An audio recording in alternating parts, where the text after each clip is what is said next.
aqui é o professor Belo de Física. Venho de novo para ministrar uma aula de movimento uniforme. Movimento uniforme, galera. Fala para mim, professor Belo, o que é movimento uniforme? Olha bem, um corpo só apresenta movimento uniforme quando a velocidade desse corpo for constante em todo o tempo que ele estiver em movimento. Quer dizer, eu não posso variar essa velocidade em todo o tempo a qual ele estiver em movimento. Olha para mim então, olha para cá. Movimento uniforme, o famoso MU. Então o que acontece? Esse corpo tem que permanecer com uma velocidade constante. Permanecendo com essa velocidade constante, eu preciso percorrer o mesmo espaço dentro de um intervalo de tempo iguais. Então vamos comigo. Eu vou pegar aqui para você que eu fiz uma trajetória aqui. Olha, de 0 até 8. De 0 até 4, ele percorreu um intervalo de tempo, delta T1. E de 4 até 8, ele percorreu isso aqui em um intervalo de tempo, delta T2. Para que essa velocidade permaneça constante, o delta T1 e o delta T2 tem que ser o quê? Iguais. Ela sendo igual, eu posso ter a mesma velocidade no primeiro deslocamento, com a mesma velocidade também no segundo deslocamento. Assim, a velocidade de 0 até 8 passa a ser o quê? Constante. Vocês estão entendendo como que eu vou ter um movimento uniforme? Eu só posso ter um movimento uniforme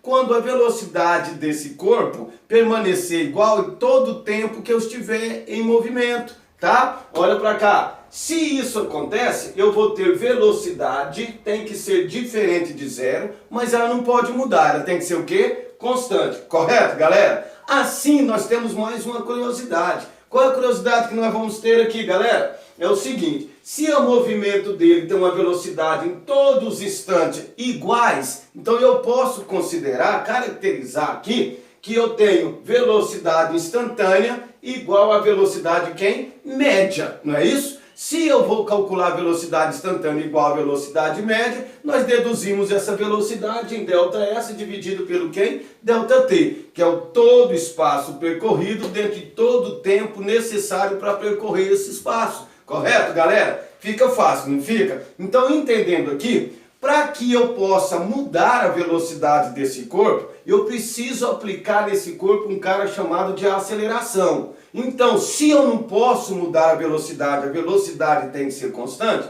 esse móvel não vai poder ter aceleração. Então, automaticamente, a aceleração no movimento uniforme, ela tem que ser igual a quanto? A 0, ela tem que ser nula. Não pode ter aceleração, porque se tiver aceleração, é lógico que nós vamos mudar o módulo dessa velocidade. E nós não podemos mudar o módulo da velocidade. Se mudar, deixa de ser um movimento uniforme. Não é isso, galera? Porque um movimento uniforme tem que ter velocidade constante. Não pode mudar em intervalo de tempo. Correto? Então, nesse movimento, eu posso fazer a classificação desse movimento uniforme. Como que eu classifico, Belo? Esse movimento uniforme, eu posso classificar esse movimento uniforme em movimento progressivo ou em movimento retrógrado. Como é, Belo, que eu vou classificar esse movimento em movimento progressivo e movimento retrógrado? Vem comigo, vamos falar nisso. Olha para cá, quando eu tenho movimento progressivo, a orientação do movimento, do sentido do movimento, tem que estar orientada no mesmo sentido da trajetória. Ué, como que eu faço isso? É simples. Aqui eu coloquei para você ver. Olha aqui, a origem da trajetória. Esse é a trajetória. E o sentido do movimento também está orientado no mesmo sentido de da trajetória. Explica isso direito, Belo. Vamos lá. Você sai da sua casa e vai a um shopping, correto? Olha bem, você vai pegar a sua casa como referencial de origem. E quando você sai da sua casa e vai para o shopping, a trajetória está orientada da sua casa para Para o shopping. E você saindo da sua casa e indo para o shopping, o que acontece? Você está no mesmo sentido de quem? Da trajetória. É lógico que você está fazendo o quê? Ganhando um espaço. Está saindo da origem e ganhando espaço para chegar até aonde? No shopping. Assim eu posso definir que a velocidade desse móvel está sendo uma velocidade positiva, uma velocidade maior do que zero. É óbvio que isso acontecendo, você também está ganhando quem? Espaço. Esse móvel está ganhando espaço. E quando ele ganha espaço, para ele é positivo. Então o ΔS também está sendo o quê? Maior do que zero. Finalizando, o móvel que ganha espaço. Isso é um movimento progressivo. E o movimento retrógrado é o contrário do movimento progressivo. É simples nós entender. O que fala? A sentido de movimento do móvel, ele está orientado em sentido oposto ao da trajetória. Fica muito simples. O movimento progressivo, o sentido do movimento está orientado no sentido da trajetória. E o movimento retrógrado é lógico que é o contrário. O sentido do movimento está orientado em sentido oposto ao da trajetória. O que nós fizemos aqui, olha, está saindo a trajetória da origem, a trajetória está indo e o movimento está aqui voltando. Então, o sentido do movimento está em sentido oposto ao sentido da trajetória. Olha para cá, fica simples. Dá outro exemplo, Belo. É simples, o mesmo exemplo que você foi para o shopping.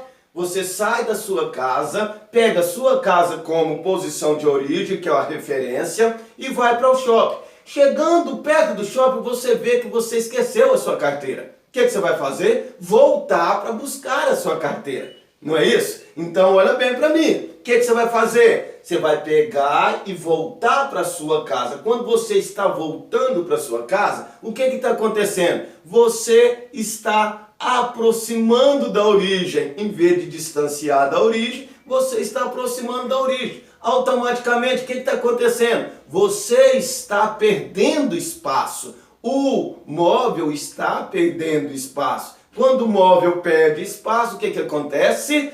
A velocidade vai ser uma velocidade negativa, menor do que zero, certo? Então eu tendo aqui, perdendo espaço, é lógico que esse espaço, para quem está perdendo, vai ser o quê? Negativo. Então vai ser menor do que zero. O que acontece? Perde espaço.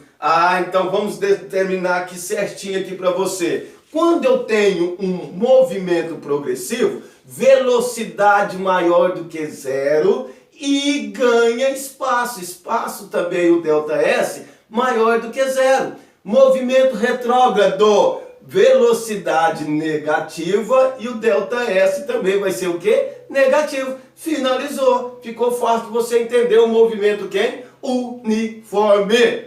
Pois é, falando então no movimento uniforme, sabendo que esse movimento uniforme tem que ter uma velocidade constante, então nós podemos entender o negócio aqui. Vamos lá comigo. Se um corpo ou um móvel está em movimento uniforme com velocidade constante, entendendo quanto mais tempo esse corpo vai ficar em movimento, maior vai ser o espaço percorrido por esse corpo. Concorda? Vamos entender aqui. Se um corpo com velocidade de 10 metros por segundo, percorrendo 20 segundos, ele vai percorrer um determinado espaço, correto? Vai ter um determinado deslocamento. Se ele percorrer com a mesma velocidade de 10 metros por segundo, somente 10 segundos, é lógico que ele vai ter que percorrer a metade do espaço percorrido. Então o que garante para mim isso aqui, Belão?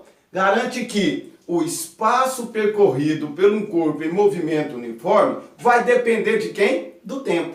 Não é isso? Quanto mais tempo ele fica em movimento, maior é o espaço percorrido. E para calcular esse espaço percorrido, o que nós precisamos? De uma função. Essa função chama para mim função horária do espaço ou função horária do movimento uniforme. Por que função horária do movimento uniforme? Só tem uma, tá? Não precisa estar gravando tantas funções assim. Então olha para cá para mim. O espaço posição final vai ficar em função de quem? Do tempo. Então quanto maior é o tempo, maior vai ser o quem? O espaço percorrido. Eu vou mais longe, não é mesmo? Olha para cá. Então, sendo assim, eu tenho uma velocidade instantânea igual a ΔS dividido pelo ΔT. Olha para cá. Então, vamos fazer o seguinte. O que é velocidade instantânea, Belo? É o seguinte. Velocidade instantânea, o corpo vai percorrer um determinado espaço em um pequeno tempo. Então, portanto, eu não coloquei um delta aqui para não ter uma variação de tempo, um tempo grande. Porque o tempo aqui tem que tender a quem? A zero, bem próximo de zero, não é isso? Então vai ficar assim, galera, olha, muito simples. Eu tenho aqui velocidade, ΔS dividido pelo ΔT. Quem que é o ΔS? É a posição final menos a posição quem? Inicial. Eu fui lá e coloquei um D debaixo do V, para quê? Para que eu possa fazer esta multiplicação inversa. Isso? Então eu vou ter simples. O que eu vou ter aqui? Eu vou ter 1 vezes S, vai dar S. 1 menos S0 vai dar menos S0. V vezes T vai dar o quê? VT. Eu vim aqui, peguei o termo que está antes do sinal de igualdade, joguei para depois do sinal de igualdade, eu tenho que alterar a operação. Se era negativo, ele passou a ser o quê? Positivo. Então sobrou para mim como uma função horária de posição final igual a posição inicial mais a velocidade vezes quem? O tempo. Ficou a funçãozinha horária do movimento uniforme. Aquela que o povo gosta sempre de dizer, né? Que é o só sorvete, não é isso? Então olha para cá. Posição final é o S. Posição inicial S0.